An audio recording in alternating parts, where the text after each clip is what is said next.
안녕하세요. 저는 요즘 자식 때문에 크나큰 고민을 하고 있는 60대 후반 여자입니다. 아무리 자식이 마음대로 되는 게 아니라지만 제가 낳은 자식이 속을 썩이니 마음이 너무 답답하고 가슴이 아프네요. 저를 이렇게 속상하게 하고 있는 건 바로 저희 아들인데요. 지금의 이 골치 아픈 상황에 이르게 된 과정을 이야기해 보려고 해요. 그럼 오래전으로 돌아가 한번 이야기를 시작해 보겠습니다. 저는 어릴 때부터 찢어지게 가난한 집안에서 자랐어요. 저희 부모님은 농사를 지으셨는데 그나마도 땅이 없어서 남의 땅을 빌려서 지으셨거든요. 성인이 되고 나서 서울에 올라와 공장에 다녔는데 거기서 비슷한 처지의 남편을 만나 결혼을 하게 되었어요. 저희 시부모님은 경상도 분들이었는데 저희 집과 똑같이 예전부터 가정 형편이 좋지 않았습니다. 남편은 일남 5녀 중 유일한 아들이라 가족들이 남편에게 거는 기대가 많았어요. 하지만 해줄 수 있는 게 없어 늘 미안해하셨죠. 제가 결혼 후 아들을 낳았을 때 저희 시어머니가 장롱에서 반지를 하나 꺼내주시더라고요. 며느라, 내가 가진 게 없어서 해줄 거라곤 이것밖에 없구나. 내가 몇 번 안 끼고 고이 모셔뒀던 거니까 네가 끼고 다니던지 아니면 급하게 돈이 필요할 때 팔아서 쓰던지 해라. 저는 시어머니의 그 소중한 마음이 너무 감사했어요. 없는 형편에도 항상 뭐라도 하나 해주시려고 하셨거든요.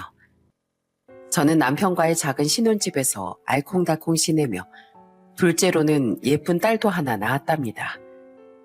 둘째까지 낳고 나니까 점점 생활비가 많이 들어가기 시작하더라고요. 원래 공장을 다니던 남편은 생활비를 더 벌겠다며 그때부터 화물차 운전 일을 시작했어요. 그런데 하루는 집에 온 남편의 손톱이 까맣게 멍들어 있는 거예요. 여보, 손톱이 왜 이래? 뭐 하다가 이렇게 다친 거야? 아, 오늘 트럭에 물건 싣다가 살짝 찧었어. 별거 아니니까 걱정하지 마. 남편은 트럭 운전 일을 시작하고 나서 자잘하게 다치는 일이 많았어요. 물건을 싣거나 내릴 때 여기저기 부딪히기도 하고 차 사고가 난 적도 몇 번 있었죠. 그런데 남편은 그 와중에도 퇴근하고 집에 오면 애들만 챙기더라고요.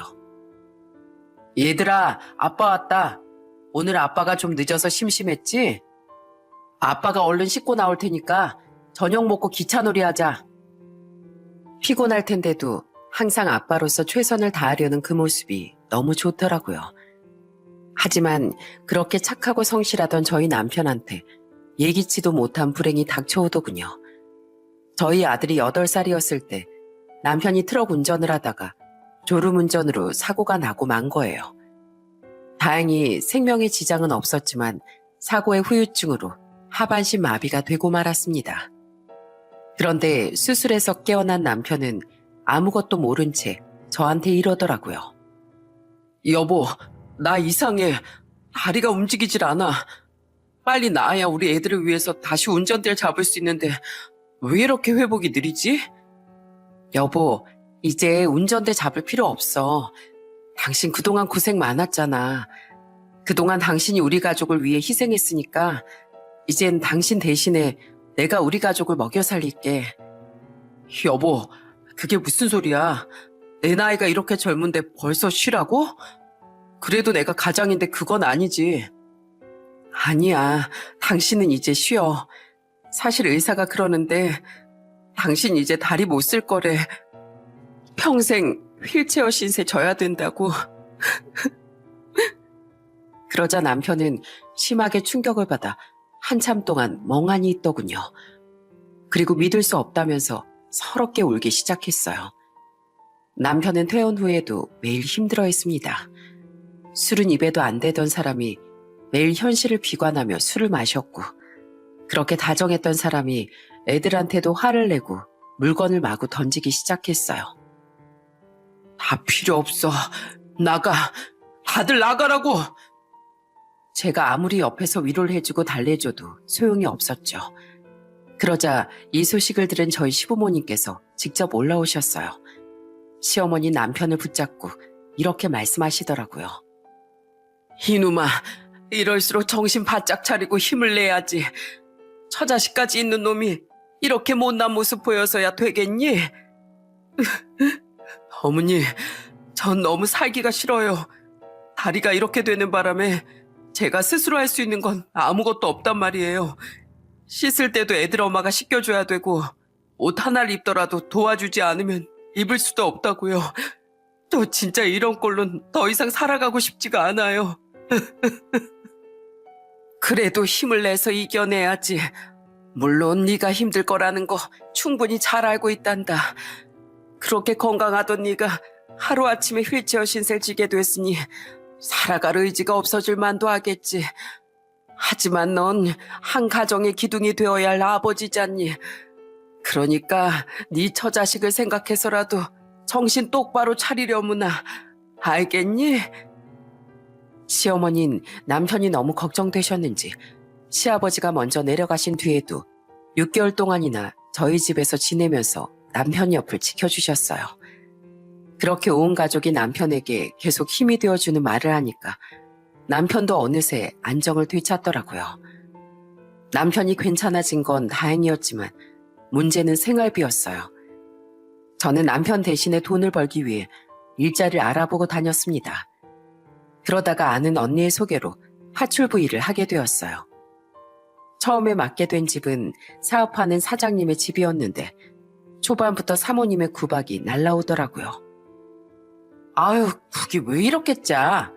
아줌마, 돈 받고 일하면서 간 하나 똑바로 못 맞춰요? 내가 이러려고 돈 주고 사람 쓰는 줄 알아요? 그리고 아줌마, 내가 창틀 청소 좀 제대로 하라고 했죠? 아까 손가락으로 쓸어보니까 먼지가 묻어나오던데 이렇게 대충 할 거예요? 아줌마 여기에 놀러 왔어요? 돈을 줬으면 집안을 삐까뻔쩍하게 만들어 놔야 될 거 아니에요? 그 집의 사모님은 하루가 멀다 하고 저를 쥐잡듯이 잡았습니다. 하루는 빨래에서 쿰쿰한 냄새가 난다며 뺨까지 맞은 적도 있었습니다. 너무 억울했지만 생활비를 벌어야 했기 때문에 참으면서 다녔죠. 하지만 결국 그 사모님은 제가 너무 마음에 안 들었는지 다짜고짜 저한테 돈을 던지면서 해고 통보를 하더군요. 아줌마, 내가 정말 짜증나서 일 못 시키겠으니까 그냥 이거 먹고 떨어져요. 그리고 내가 그런 불쌍한 표정 좀 짓지 말라 그랬죠? 사람이 일을 하러 왔으면 생글생글 웃을 줄 알아야지. 허구한 날 그렇게 울상을 짓고 있으니까 내가 기분이 더러워서 일 시키기도 싫다고요. 저는 순간 너무 억울해서 눈물이 터져 나왔어요. 평소에도 눈만 마주치면 욕하고 별것도 아닌 걸로 저한테 화를 많이 냈거든요. 하지만 그 와중에도 전 화 한마디 낼 수가 없었습니다. 죄송합니다, 사모님. 저는 돈을 하나씩 집어서 챙기고선 그 집을 나와버렸어요. 마음 같아선 저도 똑같이 화를 내고 싶었지만 저희 남편 치료비에 애들 키우는 돈까지 생각하면 그럴 수가 없었거든요. 게다가 파출부 업계에서도 소문이 무섭고 저를 고용해준 업체랑 저를 소개시켜준 언니한테도 문제가 생길까봐 어쩔 수 없이 꾹 참았답니다.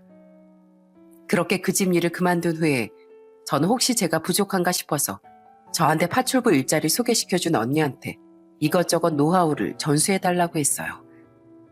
그리고 이번엔 문제없이 잘 해내겠다는 마음으로 두 번째 집에 일을 하러 가게 되었죠. 그 집 사장님은 평생 교육자로 살다가 은퇴하신 60대 어르신이었고 사모님은 몸이 안 좋으셔서 집에서 누워 계시는 분이었어요.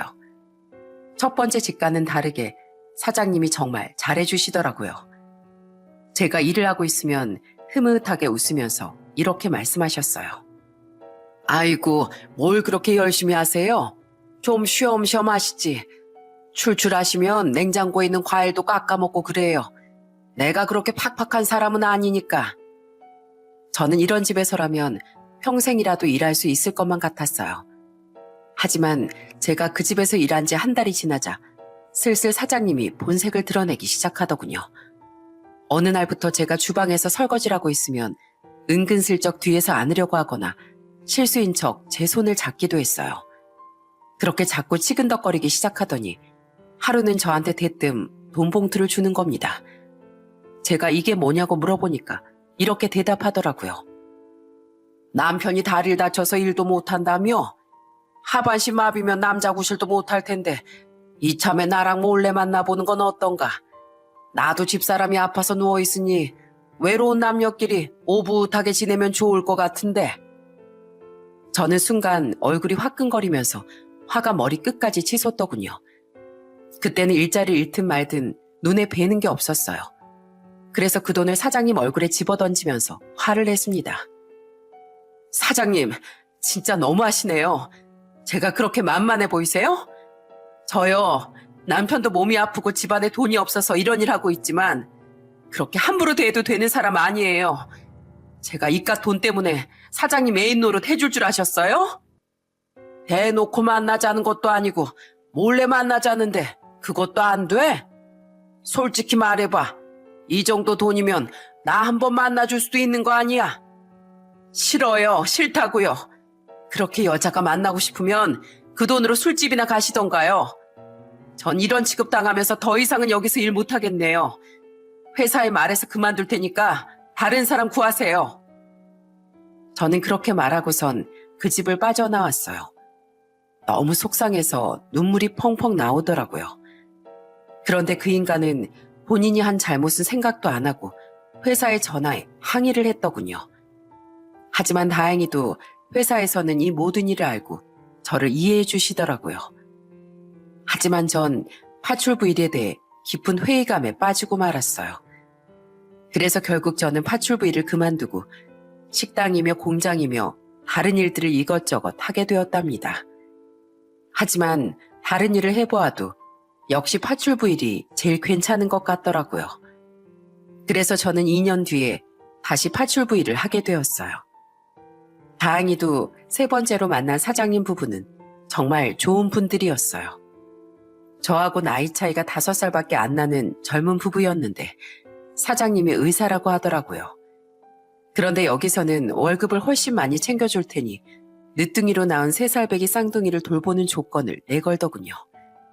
저는 이미 애 둘을 키워봤기도 했고 돈도 많이 준다고 하니 결국 그 집에서 애들도 돌보면서 파출부 일을 하게 되었답니다. 그런데 하루는 제가 고무장갑을 끼고 찬물로 설거지를 하고 있었는데 사모님이 저한테 이러시는 거예요. 아유, 아무리 고무장갑을 꼈다지만 왜 맨날 찬물만 쓰세요?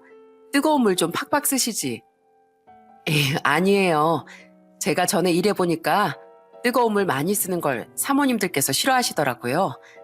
제가 난방비를 내드리는 것도 아닌데 아껴 쓰면 좋죠. 어머, 세상에 누가 뜨거운 물을 못 쓰게 해요? 진짜 못된 사람들이다. 정심씨, 우리 집에선 그런 걱정 안 해도 돼요. 내가 그 정도 돈도 아까울 것 같으면 사람 안 쓰고 내가 직접 집안일을 했겠죠. 그러니까 일할 때 뭐든지 정심씨가 편한 대로 다 해요. 알았죠? 또 하루는 명절 연휴 하루 전날에 사모님이 저보고 전 부치는 방법 좀 알려달라고 하더라고요. 사모님, 전이 필요하시면 저한테 시키시지 직접 부치시게요? 처음 하시면 기름도 튀고 쉽지 않으실 텐데. 에이, 그래도 전 부치는 법 정도는 알아야 될 것 같아서요. 오늘 정심씨가 선생님 돼준다고 생각하고 저 좀 열심히 좀 가르쳐줘봐요. 저는 그날 사모님과 함께 웃고 떠들면서 전을 한가득 부쳤답니다. 그런데 퇴근 시간이 되어 집에 돌아가려고 하는데 아까 부친 전을 반절 넘게 덜더니 저한테 싸주시는 거예요. 정심씨, 이거 집에 가져가서 가족들이랑 같이 먹어요. 맨날 우리 집에서 일하느라 정작 점심시내 가족들 챙길 시간은 없을 거 아니에요. 명절이라고 힘들게 음식 또 하지 말고요. 알았죠? 저는 그렇게 저를 생각해주는 사모님이 너무 감사했어요. 게다가 사모님은 제 생일 때 옷이라도 한 벌 사입으라며 돈 봉투까지 주시더라고요. 제가 비록 고용되어 일을 하는 입장이긴 했지만 단 한 번도 저를 아랫사람 취급하지 않고 존중해 주었어요. 심지어 제가 일한 지 3년쯤 됐을 땐 저한테 서로 말도 편하게 하자고 하시더군요. 정심아, 오늘 네 생일이지? 아, 네, 사모님. 아유, 또 사모님이라고 한다. 내가 우리 애들한테도 앞으로 아줌마라고 부르지 말고 이모라고 부르라고 했거든. 그러니까 너도 나한테 그냥 편하게 언니라고 해. 그때부터 전 사모님을 언니라고 부르며 더욱 친해지게 되었답니다. 하루는 언니가 저희 가족을 집에 초대해 준 적이 있었어요. 요리하는 분까지 불러 거하게 한상 차려주시더니 맛있게 먹으라고 하더군요. 언니는 저희 아들한테 공부 잘한다고 들었다며 칭찬을 하더니 저희 딸한테도 이러더라고요. 진아야, 너희 엄마한테 들어보니까 네가 아빠를 그렇게 잘 챙긴다며? 아빠 밥도 매일 차려드리고 어깨도 주물러 드린다면서? 세상에 너 같은 효녀도 없다 얘. 내가 아주 부러워 죽겠다. 그러자 저희 딸은 똘망똘망한 표정으로 이렇게 말하더군요. 자식이니까 부모님한테 효도하는 건 당연한 거예요. 전 나중에 간호사 돼서 아빠처럼 몸이 불편한 사람들을 돌봐줄 거예요. 그 말에 거기 있던 사람들 모두 웃음을 터뜨렸답니다. 저희 딸은 어려서부터 남편을 참 많이 챙겼거든요. 아들은 좀 무뚝뚝한 성격이었지만 딸은 애교가 많아 참 의지가 많이 되었어요. 저희 남편도 딸 덕분에 웃는 날이 많았답니다. 그렇게 저는 한 집에서만 20년 넘게 일하면서 저희 애들을 대학교까지 다 보낼 수가 있었어요. 이젠 언니네 집안과 완전히 가족이나 마찬가지였죠. 제가 키운 쌍둥이들도 저를 얼마나 따랐는지 모릅니다. 그렇게 시간이 흘러 저희 아들은 로스쿨에 들어가 변호사 시험에 합격하고 로펌에서 일하게 되었어요. 저희 딸은 어릴 때 얘기했던 대로 정말 간호사가 되었답니다. 딸은 공무원으로 일하고 있던 사위를 만나 결혼을 일찍 하게 되었어요. 저희 집이랑 20분 거리에 신혼집을 구해서 살고 있었는데 주말마다 사위랑 같이 자주 찾아오더라고요. 저희 사위는 아들이라고 해도 될 정도로 정말 살갑고 성격이 좋았는데 특히 저희 남편한테 그렇게 잘하더라고요. 아버님, 집에만 계시기 답답하시죠? 오늘 날씨도 좋은데 저희랑 같이 놀러 가세요. 제가 경치 죽이는 음식점 하나 알아놨거든요. 사위는 휠체어에 타고 있는 남편을 직접 들어서 차에도 태워주고 좋은 곳을 많이 데리고 다녔답니다. 또 하루는 김장날이었는데 저희 집에 도착한 사위가 저한테 이러더라고요. 어머님, 김장을 저 없이 벌써 시작하시면 어떡해요. 제가 오늘 김장 열심히 하려고 이렇게 편한 옷에 앞치마까지 가져왔는데 치사하게 이러실 거예요? 얼른 나오세요. 어머님이 혼자 하신 만큼 나머진 제가 다 할 거예요. 귀찮은 법도 한데 열심히 하는 사위의 모습이 너무 기특하고 예쁘더라고요. 덕분에 그날 김장을 일찍 끝내고 수육을 삶아 다 같이 맛있게 먹을 수 있었답니다. 그런데 사위랑은 다르게 저희 아들은 변호사가 된 이후에 더욱 무뚝뚝하고 성격이 이상해지기 시작했어요. 같은 서울이어도 따로 살았는데 명절 때도 안 오고 어쩌다 한 번씩만 연락하는 정도였죠. 하루는 제가 오랜만에 아들한테 전화를 했더니 다짜고짜 짜증을 내는 거예요. 엄마, 바빠 죽겠는데 왜 자꾸 전화하세요? 아, 진짜 귀찮아 죽겠네. 정서가, 엄마가 오랜만에 전화했는데 그렇게 짜증낼 일이냐? 그나저나 너 내일 네 아버지 생신인데 집에 올 거지? 생신이 뭐 대수예요? 평생 한 번 있는 날도 아니고 매년마다 돌아오는 날인데 제가 꼭 가야 돼요? 네 아버지가 널 많이 보고 싶어 하셔. 너 집에 안 온 지도 꽤 됐지 않니? 엄마, 제가 한가한 사람인 줄 알아요? 저 돈 벌어야 돼요. 우리 집 옛날부터 가난했었잖아요. 전 그렇게 살기 싫다고요. 열심히 일해서 꼭 부자 될 거예요. 그러니까 이번 생신은 저 없이 보내세요. 아시겠어요? 아들은 그렇게 말하고선 전화를 끊어버리더군요. 아무리 일이 중요하다지만 너무하다는 생각이 들었습니다. 그런데 그 와중에도 사위는 저희 남편 생일이라고 나들이를 같이 가자고 하더군요. 직접 남편의 휠체어를 끌면서 예쁘게 핀 꽃을 배경으로 사진도 찍어줬어요. 어머님, 아버님 옆에 꼭 붙어보세요. 아예 얼른요. 하나, 둘, 셋 하면 사진 찍을게요. 자, 하나, 둘, 셋. 사위는 저희한테 신혼부부처럼 하트를 만들어 보라는 둥 이것저것 많이 시키더군요. 저는 조금 민망하긴 했지만 사위가 시키는 대로 하다 보니 즐거워서 저절로 웃음이 나오더라고요. 사위는 저희 집안의 활기를 불어넣어주는 아주 소중한 존재였어요. 비록 아들 때문에 속상한 마음은 있었지만 다정하고 살가운 사위 덕분에 행복한 나날들이 이어졌답니다. 그러던 중 저희 아들이 결혼할 여자를 데리고 왔어요. 당시 저희는 25평짜리 빌라 5층에 살고 있었는데 오래되긴 했어도 사는데 지장은 없었습니다.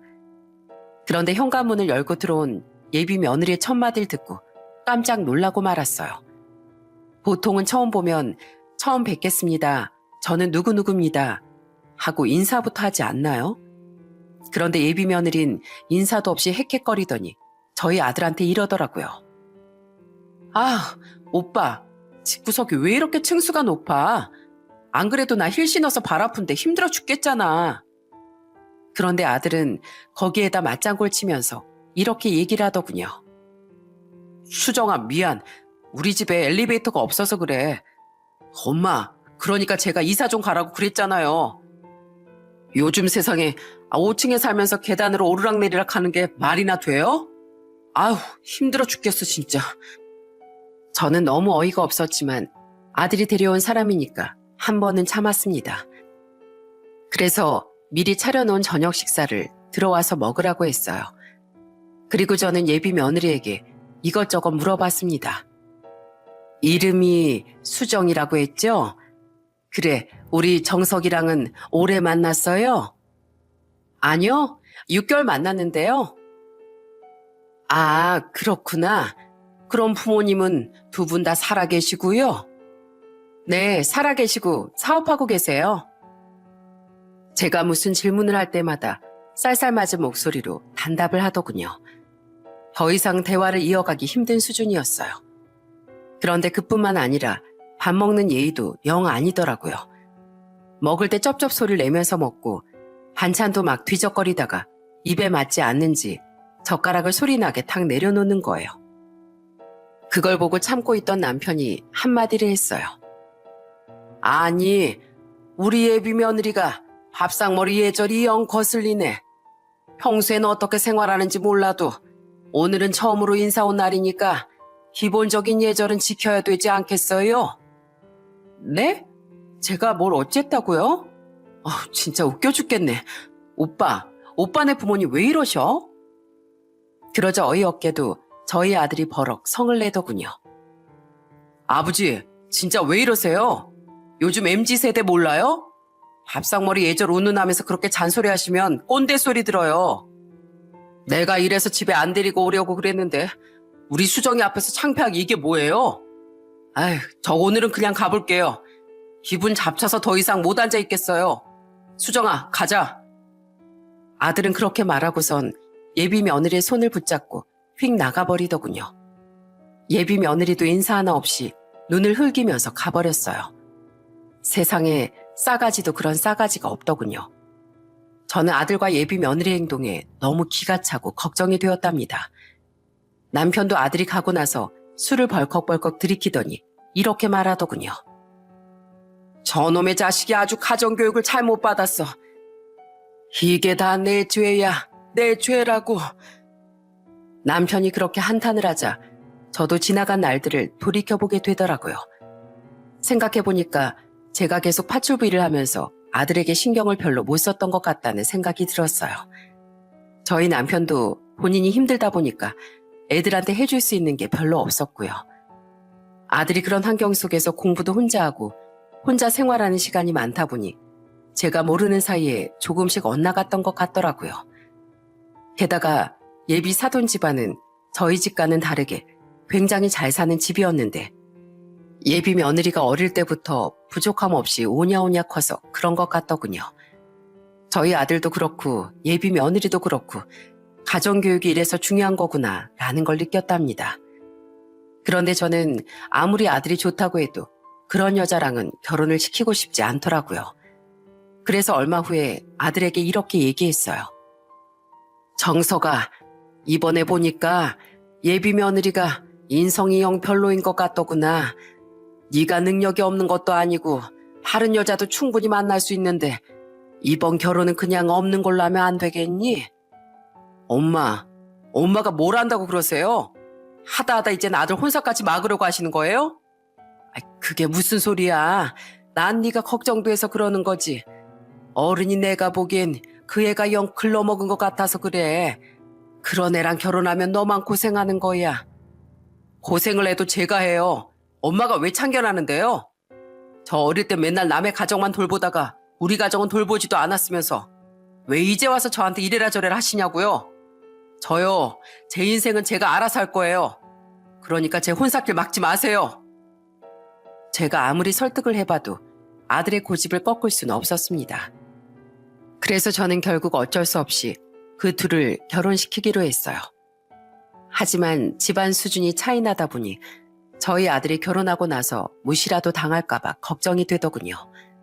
그래서 저는 상견례 날에 저희 아들이 꿀리지 않도록 미용실에서 파마도 하고 화장도 예쁘게 하고 저희 남편도 양복을 새로 사서 잘 차려입고 갔답니다. 그런데 상견례장에 도착하자 제가 우려했던 일이 그대로 일어나더군요.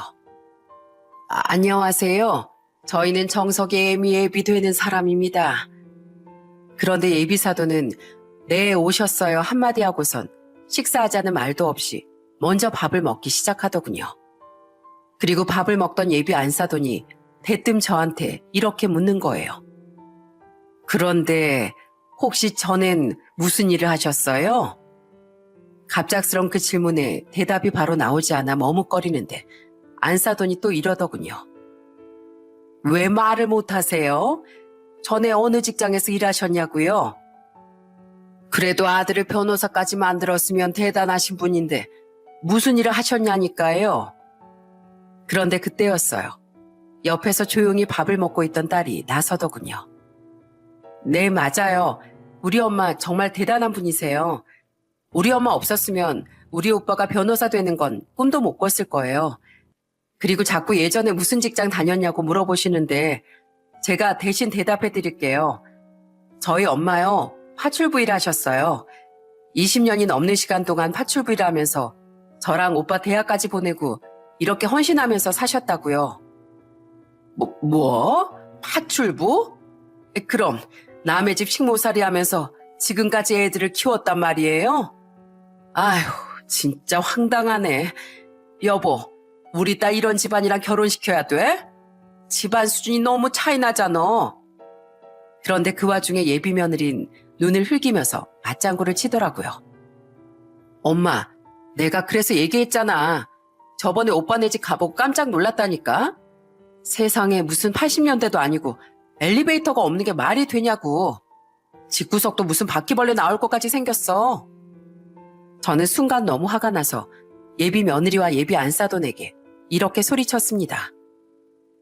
예, 너 지금 사람을 앞에 두고 그게 무슨 말버릇이냐. 그리고 예비 사부인, 말씀이 지나치시네요. 상견례 자리에선 예의를 갖추셔야 되는 거 아닌가요? 하지만 예비 안사돈은 아랑곳하지도 않고 오히려 적반하장으로 나오더군요. 아유, 예의는 무슨? 저기요, 어차피 우리가 뭐 그쪽을 보고 결혼시키는 것도 아니고 우리 예비사회가 변호사라서 결혼시키는 겁니다. 그쪽들이 가난하든 말든 상관없다고요. 그런데 아무리 그래도 파출분 좀 너무했네. 저기요, 제가 혹시나 해서 얘기하는 건데 저희한테 돈이든 뭐든 바랄 생각하지 마세요. 그리고 옛날에 조선시대 땐 계급 사회였던 거 아시죠? 옛날 같았으면 우리 집은 양반집이고 그쪽 집은 노비예요. 애초에 이 결혼 자체가 성사될 수 없는 건데 그래도 결혼시키는 거니까 고맙게 생각하라고요. 예비 안사돈의 말에 너무 기가 막혀서 말도 안 나오더군요. 그런데 그때 저희 딸이 자리에서 벌떡 일어나며 이렇게 소리쳤어요. 저기요 아줌마, 지금 말 다 했어요? 참나, 아까 아줌마가 그랬죠?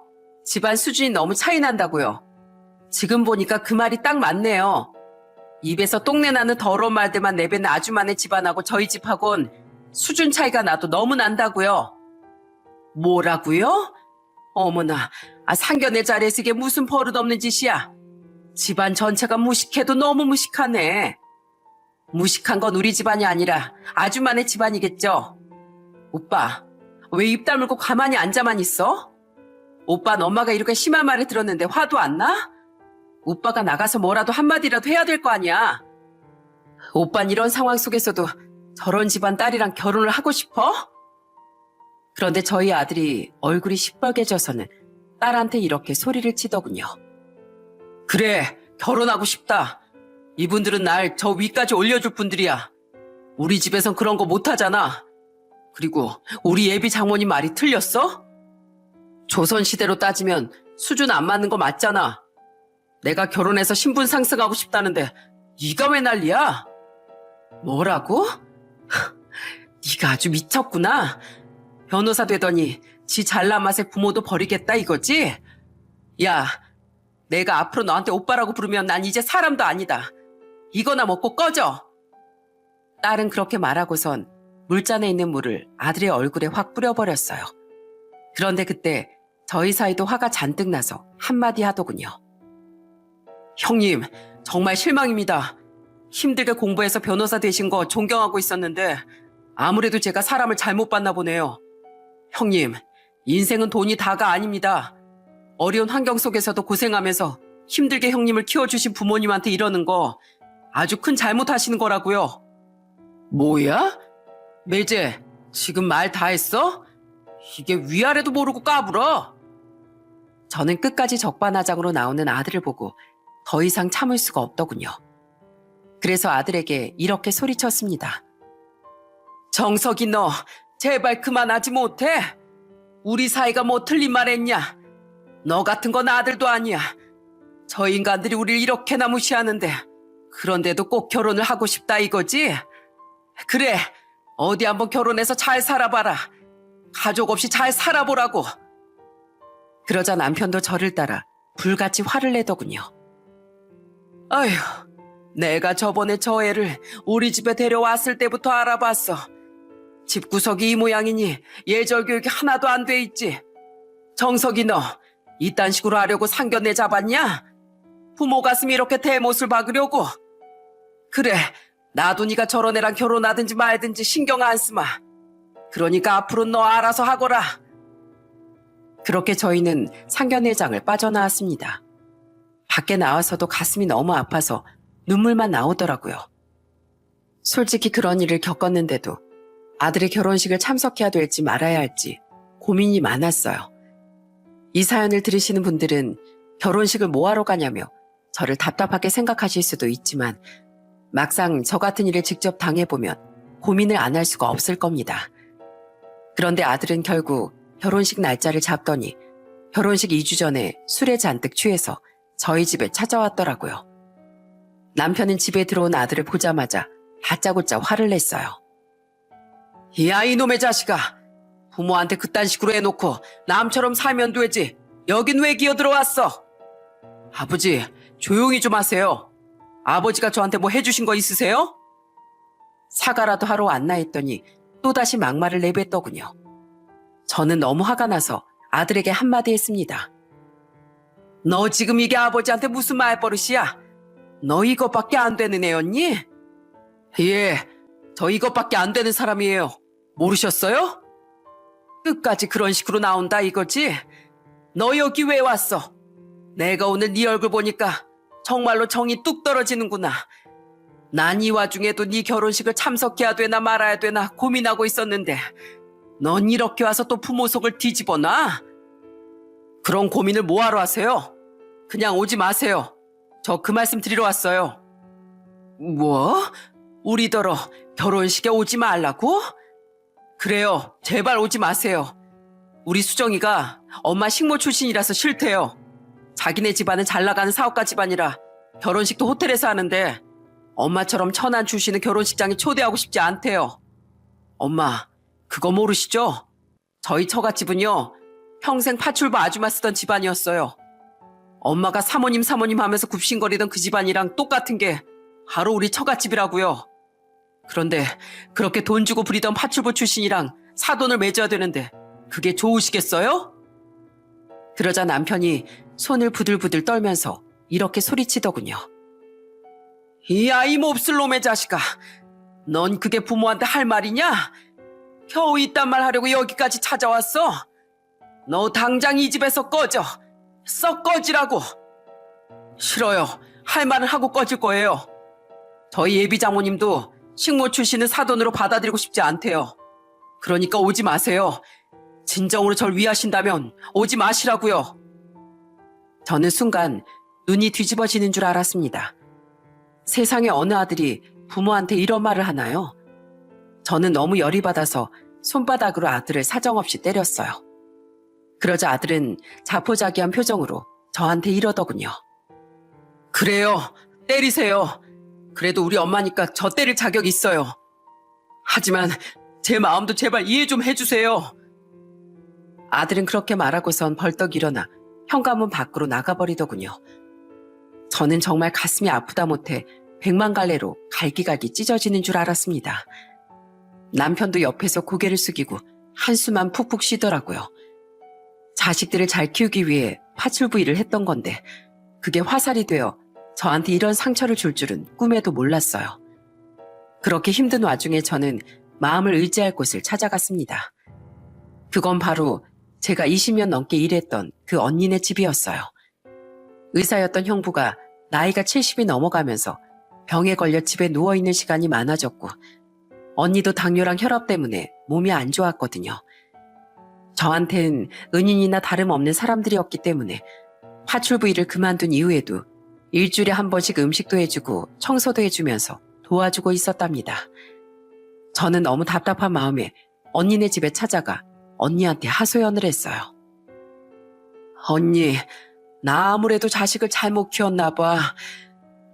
내가 이러려고 그렇게 힘들게 애들을 키운 게 아니었는데 도대체 내 인생은 왜 이런 걸까? 아휴, 정석이 걔가 어릴 때부터 똑똑하긴 했어도 정이 없고 무뚝뚝한 것 같더라니. 어떻게 지 부모한테 그런 심한 말을 해? 네 얘기를 들으니까 내가 다 속상해 죽겠다. 그런데 정심아, 자식이라는 게 원래 자기 뜻대로 되는 게 아니래. 그래도 너희 딸 진아는 남부럽지 않은 효녀잖니. 많이 속상하겠지만 얼른 잊고 좋은 것만 생각하자. 언니가 절 안아주면서 위로해주니까 조금은 위안이 되더라고요. 그런데 그때였어요. 갑자기 현관문을 열고 반가운 얼굴이 나타났습니다. 그건 바로 제가 키운 쌍둥이 중 첫째였어요. 이모 왔어요? 어쩐지 이상하게 오늘따라 얼른 퇴근하고 집에 일찍 가고 싶더라. 아이고, 또 이모 온 줄은 어떻게 알고 쪼르르 달려왔구먼. 원래 이모랑 저랑 텔레파시가 잘 통하잖아요. 이모, 저 배고파요. 밥 주세요. 주석이 너 언제까지 이모한테 밥 차려달라고 할 거야? 이모도 이제 나이 드셔서 너 밥 차려주려면 힘들어. 그래도 엄마보다 이모가 차려준 밥이 더 맛있단 말이에요. 엄마가 백날 이모한테 배워서 해줘봤자 그 맛이 안 나오는 걸 어떡해요. 그죠, 이모? 아이고, 그래. 우리 주석이가 내가 해주는 밥이 먹고 싶다는데 당연히 해줘야지. 그럼 뭐 해줄까? 제육볶음 해줄까? 아니면 김치찌개 끓여줘? 그런데 그때 둘째도 때맞춰 현관문을 열고 들어오더군요. 이모, 내가 이모 보고 싶어 하는 거 어떻게 알고 딱 맞춰서 왔어요. 안 그래도 이모한테 전화 한 통 하려던 참이었는데. 아유, 정심이 넌 좋겠다. 어쩜 우리 애들이 나보다 널 더 좋아하니? 어느새 직장인이 된 쌍둥이들은 아직까지도 저를 잘 따르고 애교가 참 많았어요. 그런 쌍둥이를 보니까 저희 아들이랑 비교를 안 할 수가 없더라고요. 저희 아들이 쌍둥이들 반의 반만이라도 닮았으면 좋겠다고 생각했답니다. 게다가 쌍둥이뿐 아니라 저희 사이도 저한테 힘이 참 많이 되어주었어요. 딸이랑 사이가 상견례 사건 이후로 거의 매일같이 찾아와 위로해 주었거든요. 그리고 저희 가족은 다 같이 아들의 결혼식에 참석하지 않기로 했어요. 본인이 원치 않는다는데 굳이 갈 필요 없다는 게 저희 가족의 결론이었죠. 아들은 그렇게 결혼식을 올렸고 그 이후엔 그 어떤 소식도 없더군요. 저도 아들도 그냥 없는 사람이라고 생각하고 지냈답니다. 처음엔 우울했지만 딸이랑 사이가 항상 즐겁게 해주고 언니네 가족들도 저한테 너무 잘해주니까 금방 웃음을 되찾을 수 있었답니다. 그런데 아들이 결혼한 지 2년쯤 지났을 때였어요. 갑자기 아들이 집에 찾아와선 다짜고짜 저랑 남편 앞에 무릎을 꿇고 앉아서 울기 시작하는 겁니다. 아버지, 죄송해요. 제가 정말 큰 잘못을 했어요. 뭐야, 왜 찾아왔어? 결혼하고 한 번도 연락 안 하더니 이제 우리하고 남남으로 지내기로 한 거 아니었냐? 그렇게 가족을 버리고 갔으면 잘 살기나 할 것이지 갑자기 왜 찾아와서 울고불고 하는지 이해가 되지 않더군요. 그런데 이윽고 아들의 입에선 충격적인 얘기가 나오고 말았습니다. 아버지, 저요. 결혼하고 나서 얼마나 힘들었는지 몰라요.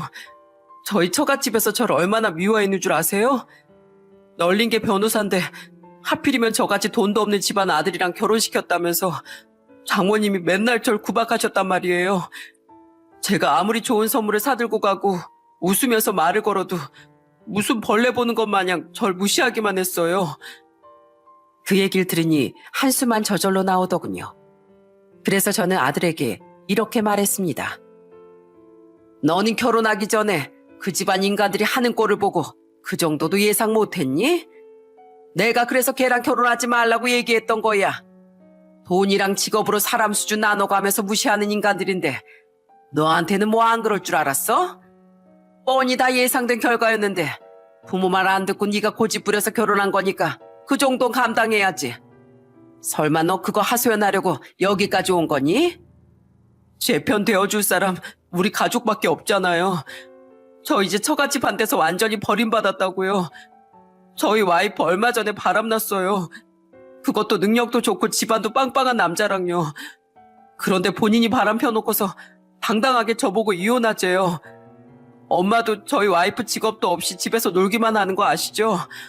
그래서 이혼해도 재산 분할할 것도 없어요. 다 장모님이랑 장인어른 재산이니까요. 이제 전 그냥 낙동강 오리알 된 거라고요. 아유, 인성도 그 모양인 게 바람까지 펴? 내 그럴 줄 알았다. 그러게 그런 여자랑 결혼을 뭐하러 해? 너 이거 다 벌 받은 거야. 그 인간들이 부모를 대놓고 무시하는데도 그 인간들 편만 들었으니 벌 받은 거라고. 제가 뭐 그러고 싶어서 그런 줄 아세요? 전 그냥 신분 상승하고 싶었을 뿐이라고요. 저라도 잘 돼선 나중에 우리 집안을 일으켜 세우고 싶은 마음에 처갓집에서 절 아무리 무시해도 여태까지 참은 거란 말이에요. 그런데 이젠 다 소용없어졌어요. 저희 와이프가 저를 버렸으니 이제 다 물거품이 되어버렸다고요. 참나, 그놈의 신분이 도대체 뭔데? 사람은 각자 주어진 환경이 달라도 자기 자리에서 열심히 노력하며 사는 게 중요한 거야. 돈 많고 능력 좋은 거? 배경 좋고 빽 있는 거? 그런 거 다 필요 없는 거다. 암만 돈이 많고 사회적 지위가 높으면 뭐해? 인성이 나쁘고 가족끼리 사이가 안 좋으면 다 소용없는 건데. 난 평생 없이 살았어도 가족끼리 웃으면서 행복하게 지내는 것만이 최고라고 생각하며 살았어. 그래서 내가 파출부일하면서 열심히 너희를 키운 거야. 그런데 넌 아들이란 놈이 신분 타령이나 하면서 가족을 버려? 너 같은 건 이런 일 당해도 싼 인간이야. 알겠어? 저도 엄마가 저희 장모님한테 그 수몰 당할 때 가슴이 아팠어요. 사실 그것도 다 제가 계획을 짠 거였단 말이에요. 비록 처음에는 그런 수모를 겪을 수밖에 없지만 제가 나중에 성공하고 나면 그거 다 갚아주려고 했단 말이에요. 그런데 결혼하고 살아보니까 이제 깨달았어요. 제가 아무리 발버둥을 쳐봐야 저는 그 사람들하고는 어울릴 수 없는 부류구나 하는 걸 말이에요. 돈이 많고 적은 걸 떠나 사람을 무시하는 인간들이랑은 살 수가 없겠더라고요. 진작에 엄마 말 듣고 헤어졌어야 하는데 제가 너무 미련했어요. 아들은 그렇게 말하면서 서럽게 울더군요. 자기 딴에는 나름 생각이 있어서 그랬는지 몰라도 저는 전혀 이해하거나 공감할 수 없었어요. 그동안 눈치를 많이 보고 힘들었는지 살이 쪽 빠져 있었는데 저는 차마 아들을 받아줄 수가 없더군요. 그런데 그때 남편이 아들에게 따끔하게 한마디 하더라고요. 네가 아는 그 말은 다 핑계일 뿐이다. 네가 암만 나중에 성공해서 우리한테 잘해주려는 계획이 있었다고 해도 이미 부모 가슴에 대못을 박아놓은 상태에서 그게 다 무슨 소용이냐. 사람의 인생은 언제 어떻게 될지 모르는 거기 때문에 항상 있을 때 잘해야 되는 거야. 현재가 더 중요한 거라고. 너희 엄마가 파출부 일을 하면서 너를 얼마나 힘들게 키웠는데 감히 네가 이딴 식으로 부모한테 물을 먹여? 네 엄마 네가 어렸을 때 혹시라도 친구들한테 무시당하지 않을까, 꿀리지 않을까 하면서 너한테 용돈이라도 한 푼 더 쥐어주려고 했던 사람이야. 넌 네 엄마가 가정을 신경 쓰지 않았다고 하지만 항상 너희들 걱정에 잠 못 이루던 사람이라고. 네가 그딴 짓만 안 했어도 우리 가족 다 같이 화목하게 지낼 수 있었어. 그런데 너 하나 때문에 가족 모두가 상처를 받게 된 거라고. 죄송해요. 제가 다 잘못했어요. 제가 이 나이 먹고 너무 철이 없었나 봐요. 아들은 한참을 흐느껴서 울더니 결국은 돌아가더군요. 나중에 딸한테 아들이 왔단 얘기를 했더니 딸이 저한테 이렇게 얘기하더라고요. 엄마, 절대로 마음 약해지면 안 돼요. 오빠가 지금은 이혼까지 당할 위기라서 의지할 데가 없으니까 그런 거지. 한번 그랬던 인간이 또 못 그러겠어요? 분명히 상황이 괜찮아지면 나중에 또 그럴 인간이에요. 엄마, 차라리 우리가 더 잘할 테니까 오빠는 그냥 잊어버려요. 그렇게 결국 전 아들을 받아주지 않았어요. 얼마 안 가 아들은 결국 이혼을 했더라고요. 저는 가슴이 아팠지만 최대한 신경 쓰지 않으려고 하면서 일상을 살아갔답니다. 그냥 저한테 자식은 딸 하나뿐이라고 생각하면서요. 그리고 시간이 지나 아들이 이혼한 지도 2년 가까이 되었습니다. 아들은 이혼 후에 혼자 살면서 일도 안 하고 폐인처럼 살고 있는 것 같더라고요. 이렇게 된 현실을 부정하면서요. 그런데 얼마 전 아들한테서 문자가 한 통 왔더라고요. 엄마, 보고 싶어요. 저 지금이라도 용서해 주시면 안 될까요? 전 너무 외롭단 말이에요. 이혼까지 당하고 처가에서도 버려졌는데 우리 가족까지 날 버렸다는 생각에 진짜 죽고만 싶어요. 엄마, 제가 진짜 잘못했으니까 한 번만 용서해 주세요. 제가 앞으로는 잘할게요. 네? 그 문자를 받고 심장이 쿵 내려앉는 기분이 들었어요. 하지만 차마 답장은 할 수가 없었습니다. 사실 지금 어떻게 해야 될지 고민하느라 머리가 너무 아프네요. 만약에 여러분들이 제 입장이라면 어떻게 하실 건가요? 사실 제가 이 사연에 쓴 내용은 빙산의 일각일 뿐이에요. 아들이 저와 남편에게 심하게 했던 행동은 더 많았거든요. 지금 제 사연을 듣고 계시는 시청자분들은 다들 자식을 키우고 계시고 자식과 한 번쯤은 갈등을 빚으신 분들이 많으실 겁니다. 이럴 때 어떻게 해야 되는지 현명한 조언 한 번씩만 부탁드릴게요. 어떤 분들은 왜 저런 아들을 매정하게 내치지 못하냐면서 저보고 아들 바보냐고 하실 수도 있지만 저는 제가 배 아파서 낳은 자식이라 그런지 고민이 참 많이 되네요.